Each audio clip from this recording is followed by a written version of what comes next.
E vamos acompanhar agora a entrevista coletiva do técnico Felipe Luiz, que ele desabafou após o jogo entre Flamengo e Atlético Mineiro. Situação que está acontecendo em volta, envolvendo o nome dele, tudo. Será que ele quebrou o silêncio sobre a situação de Gabigol? O que vocês acham? Bom, Flamengo empatou 0-0 no Maracanã. Flamengo volta ao G4 do Campeonato Brasileiro, restando 5 rodadas, né, para finalizar o Brasileirão e finalizar também a temporada do Flamengo em 2024 e começar a pensar em 2025. Mas o Felipe Luiz também foi perguntado sobre algumas situações que estão acontecendo no Flamengo e é óbvio que ele respondeu. Vamos acompanhar a entrevista coletiva de Felipe Luiz. Olha só o que o treinador do nosso Mengão Queridão falou. Oi. Conforme foi avisado, o professor Felipe Luiz vai dar um pronunciamento sobre o atleta Gabriel Barbosa e, na sequência, a gente abre para as perguntas sobre o título da Copa do Brasil, o jogo e o que vocês quiserem perguntar. Vontade, professor. Boa noite, pessoal. Como sei que estão todos esperando, né, que eu fale sobre esse assunto, e primeiro dizer que me entristece profundamente ter que falar de um assunto desse depois de ser campeão da Copa do Brasil, mas sou extremamente grato a essa diretoria por ter confiado em mim em 2019, por ter acreditado em mim, por ter me colocado aqui. Sou extremamente grato ao Gabriel e por tudo que ele fez pelo clube e por mim. E o que eu posso dizer para vocês é que, sobre o afastamento do Gabriel, foi que, devido a um episódio ocorrido na final, eu fui comunicado pelo vice-presidente Marcos Braz de que ele não seria relacionado para esse jogo e para os próximos jogos até segunda ordem. E esse é um assunto total do Marcos Braz e ele vai explicar para vocês no momento que ele achar oportuno. Mas é um assunto do Marcos Braz e é isso.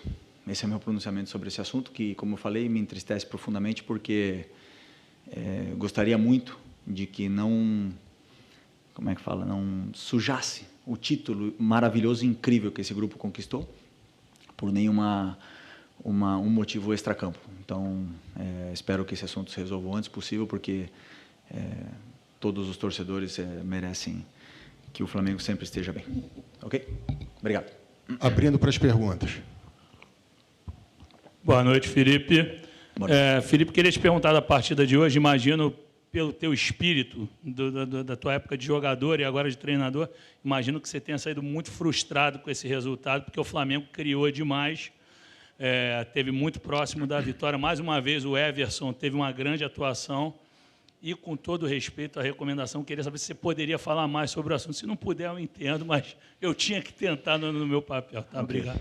Sobre o jogo, foi um jogaço do meu time, foi um jogaço, onde eu saí extremamente satisfeito. Por quê?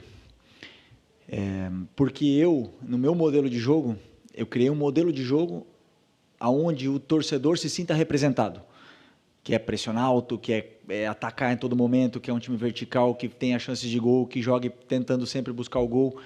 E eu vi o meu modelo de jogo sendo representado no campo hoje pelos jogadores, que treinaram pouquíssimo juntos, esse time nunca tinha jogado junto, e entenderam perfeitamente tudo que eu queria, fizeram um jogão, assim, um jogo extraordinário, fizemos muitas chances de gol para fazer o gol, infelizmente a bola não entrou, e o futebol é assim, ok?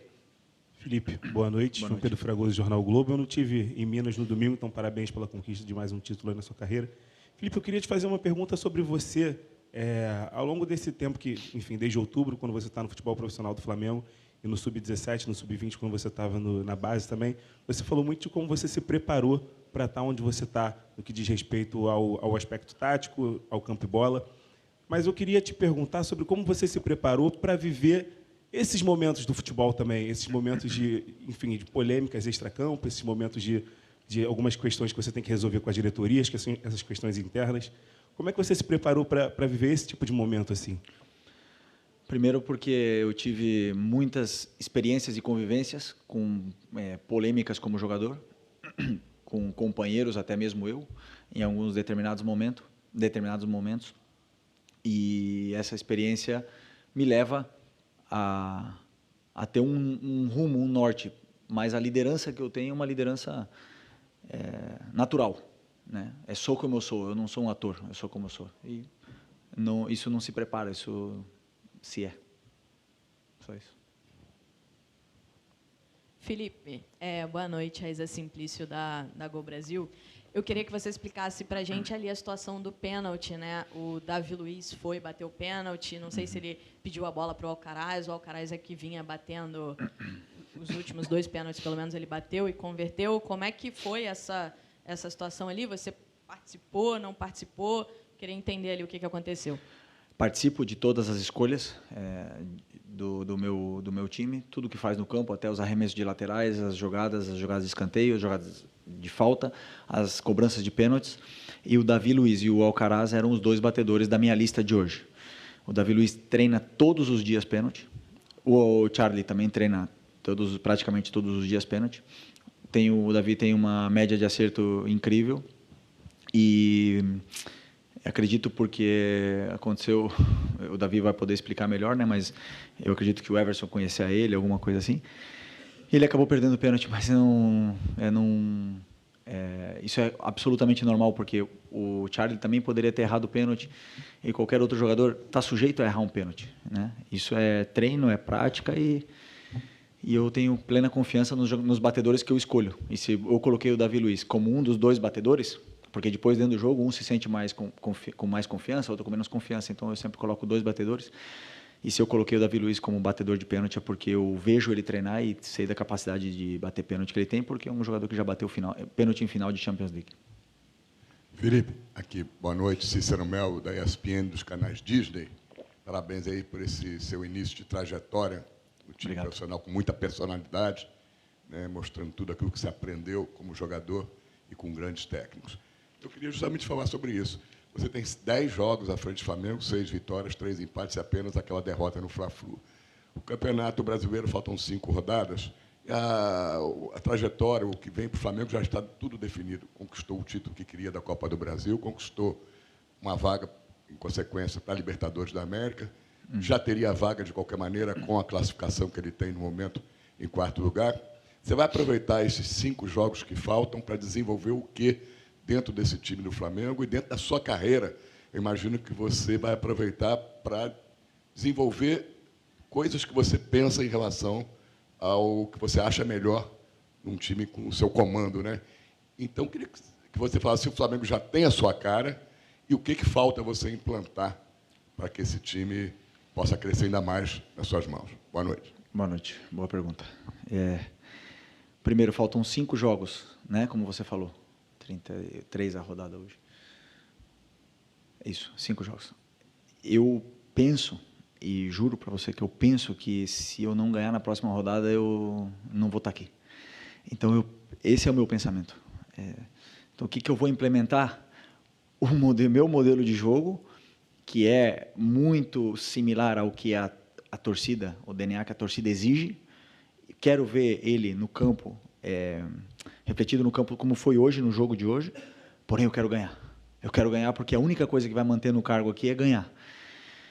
E eu vou fazer de tudo para continuar aqui, ganhando, e vou exigir o máximo dos jogadores. Hoje eu vi um esforço extraordinário, eu vi um esforço incrível dos meus jogadores que acabavam de ser campeões e entramos com a responsabilidade de jogar como campeão da Copa do Brasil.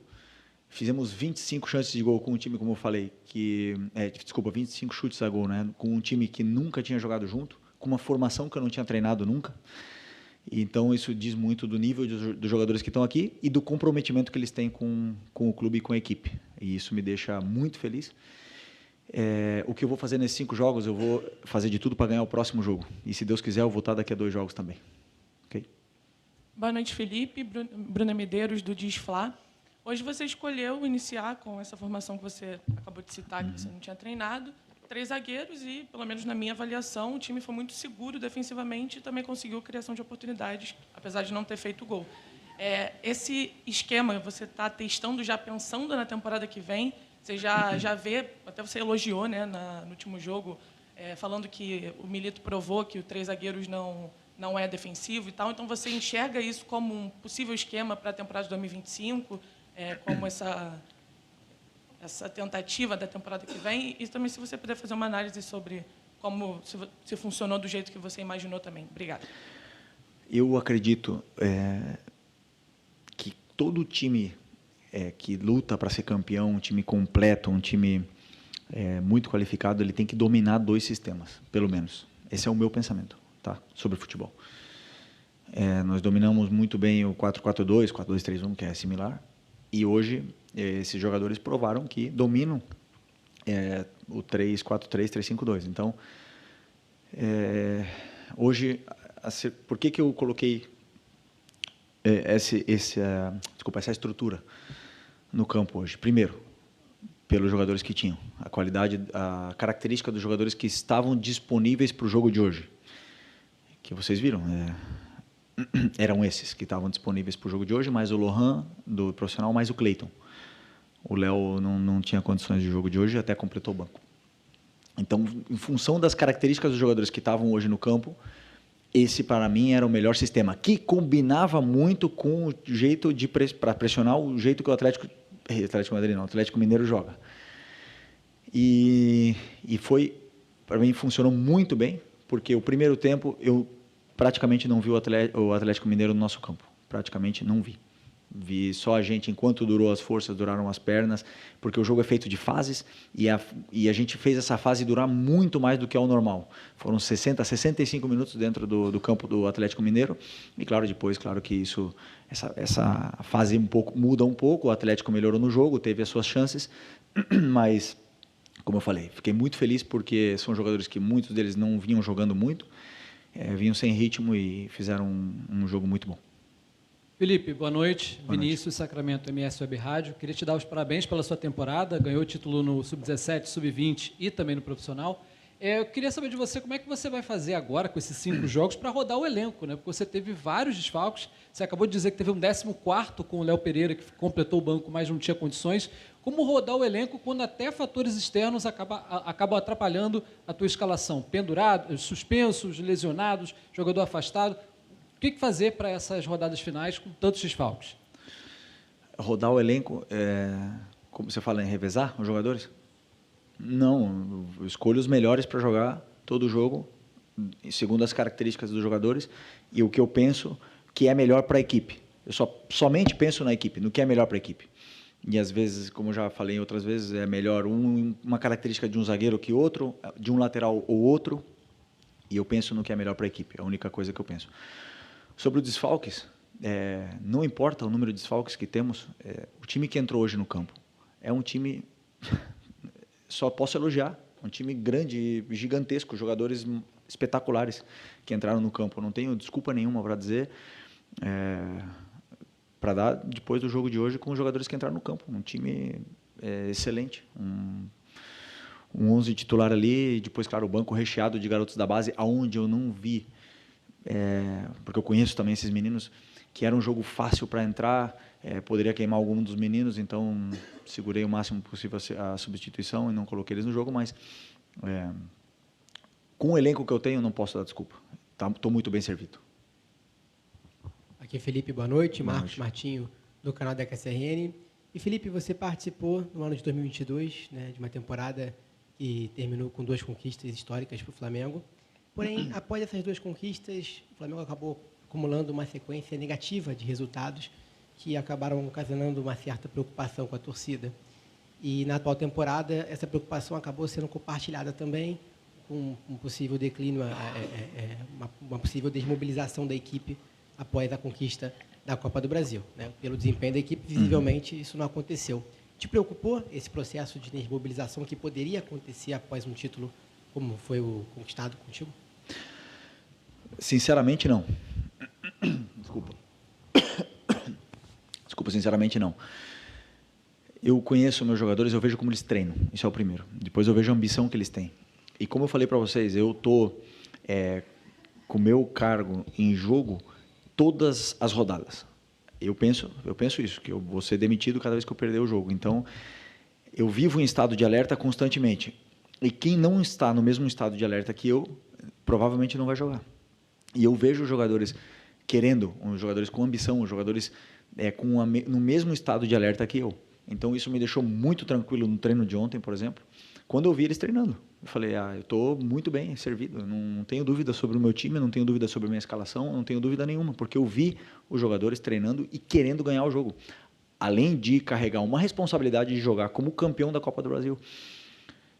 E todos os outros times vêm para vencer o campeão. E isso aí que nos motiva também cada vez mais. Como eu falei, a minha fome e ambição não param. Boa noite, Felipe. Boa noite. Bruno Castanha. Você falou do Flamengo um domínio, né, amplo, 60, 65 minutos. Você espelhou, né, a tua formação hoje com o time do Atlético. Mas você esperava, vindo dos outros 2 jogos da Copa do Brasil, essa falta, né, de espaço, ou hoje, com não está no mano a mano, tem cobertura, já que você botou Michael e Bruno Henrique por dentro, para tentar atacar aquele espaço que na Copa do Brasil tinha muito e hoje faltou? Obrigado.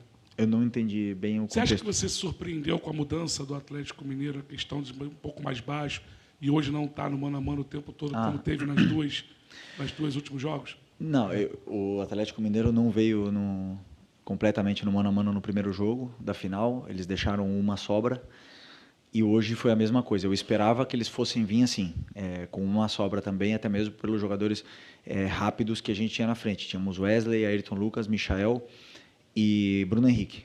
Então, vir pressionar mano a mano no Maracanã com esses jogadores rápidos era um risco muito grande. Eu não esperava que eles viessem assim. E conseguimos, com esse tipo de jogador super perigoso, pressionante, que o Michael, o Bruno não pararam, e o Charlie, o Matheus, todos eles não pararam de pressionar os 90 minutos. Conseguimos impor o nosso ritmo, impor o volume de jogo que queríamos, sermos protagonistas do jogo, e somente faltou o gol. Então, eu não surpreendi, porém a formação e as peças, as características dos jogadores que foram a campo levaram com que o time tivesse esse domínio, na minha opinião, avassalador no primeiro tempo e parte do segundo. Aqui, boa noite, Felipe, Vinícius, canal Vini Rubro Negro, parabéns pelo título da Copa do Brasil. Falando um pouco do seu esquema hoje, acho que algo que muitos imaginaram, por ser um esquema com três zagueiros, era que o Ayrton Lucas, por exemplo, poderia se destacar um pouco mais, né? Ele que em 2023 viveu ótimos momentos com esse tipo de formação, né? Onde ele é um atleta que aparece muito ofensivamente, mas saiu até vaiado, acho que deixou um pouco a desejar nesse sentido. Queria saber que avaliação você teve da partida dele e como você vê esse momento do Ayrton Lucas e o que ele precisa para retomar a boa fase. O jogador vive de fases. Ele, obviamente, que veio jogando o Alexandro nos jogos mais importantes. E, como eu falei para vocês, eu acredito que o jogador, para render ao máximo, ele precisa de minutos e minutos e minutos e minutos. E o Ayrton não está passando pelo seu melhor momento. Poderia afirmar isso. Mas, como eu falei, ele é de fases, o esquema hoje favorecia ele, mas atacamos muito pelo lado direito, porque o Wesley, sim, está numa grande fase. Então, e aí não favoreceu tanto o Ayrton naquele lado e acabou favorecendo mais o Wesley pelo lado direito. Mas ele cumpriu bem a função que ele tinha para fazer, ele fez o que ele tinha que fazer, ele entrou na área quando tinha que entrar, marcou quando tinha que marcar e cumpriu a função. Claro que sabemos que essa não é a melhor versão do Ayrton, porém, vou continuar dando carinho e esforço e também gosto de falar dos que estão bem, né? Dos que sim estão numa grande fase, como é o caso do Wesley, do Everton e outros tantos jogadores. Felipe, boa noite. Mauro Santana, canal do Mauro Santana. Apesar do domínio da partida, já mencionado, o Flamengo ter criado, mais uma vez o Flamengo esbarra, além da excelente noite do goleiro Everson, mas da necessidade já apontada, a preocupação de melhorar a eficiência da efetivação das jogadas criadas ofensivas. Você acredita que esse é o seu maior desafio nessa reta final de temporada, até já pensando em 2025? Eu falei numa outra entrevista que eu acredito que o gol a gente não ensina, né, aos jogadores. Assim, a gente pode criar muitos recursos para eles entrarem na área, para eles finalizarem e tudo mais. Mas tem dias que a bola não entra.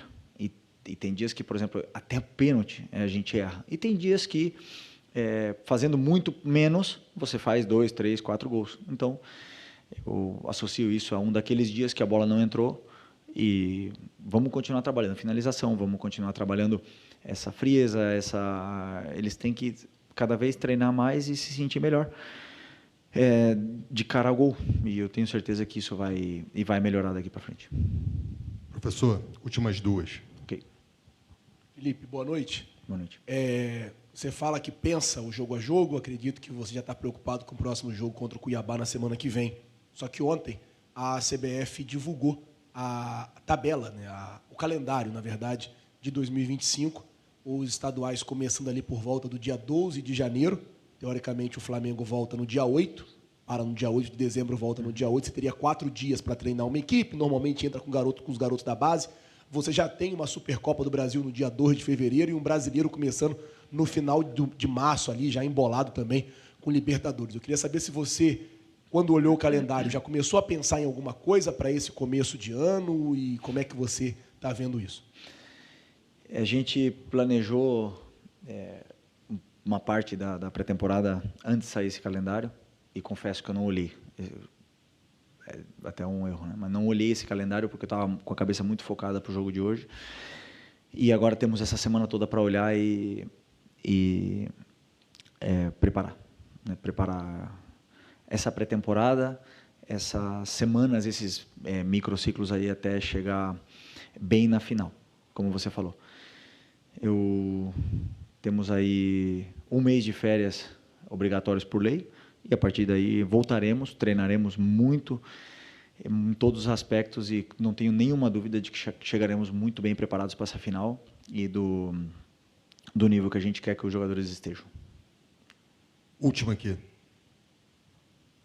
Boa noite, Felipe. Léo José, do Coluna do Fla.